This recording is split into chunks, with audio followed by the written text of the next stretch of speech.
Tağızını çiçekletip selip yetip kelish oldi turayotgan bayramda bir ailengizni butunlay illatib o'tganingiz bormi? Unda o'z darslik katta Yulduz yurak belgisini bosib mazmunini saqlab oling, do'stlaringizga avatib qo'ying.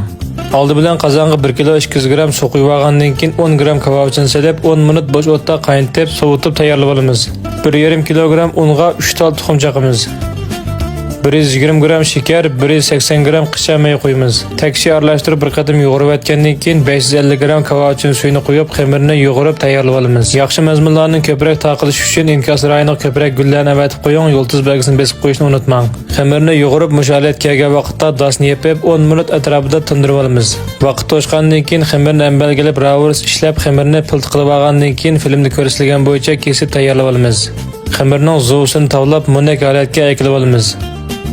Bir tal dasqa elib, üstünü bir qatam maylab etgandan keyin üstünü bo'shama bilan him o'rab, undan keyin 30 minut atrofida tindirib olamiz. Vaqt to'shqandan keyin xamirni elib, o'tirdan to'shgach tayyorlab olgandan keyin filmda ko'rsatilgan bo'yicha yumaloq jiz qilib tayyorlab olamiz.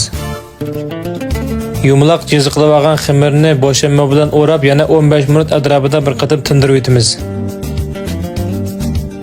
Xamirni lag'ma xamir eshgandek ishib tayyorlab olamiz.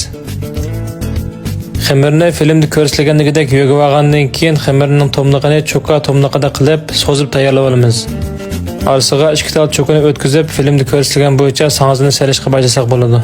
Sang'izini sag'a vaqtimizda boshda osti tarafini bir qatim qatirib o'tib, 2 tal cho'kidan 1 tal cho'kini qo'yib qo'yib, undan keyin osti taraf qetib olgandan keyin butun tarafini solamiz. Diqqat qilganimiz sang'izni sep bo'lgandan keyin 2 tal cho'ki bilan sang'izni sozib mushalatib pishirsak, sang'iz ham inchga ham chiroyli chiqadi. Mayning temperaturasi normal holatda bo'sh o'tda 5 minutdan 6 minutgacha mayda zalib etgandan keyin sang'iz mushkil holatda churik pishib chiqadi. Bugun oldinglarmi, sizlar bu sang'izni yoqtirdinglarmi? Yoqtirganlar inkas rayoniga Washington degan xatni qoldirib qo'ying. Texnik taomlarni o'rganmoqchi bo'lsangiz, bosh betdagi boshqa filmlarni ko'rib o'rganib olsangiz bo'ladi.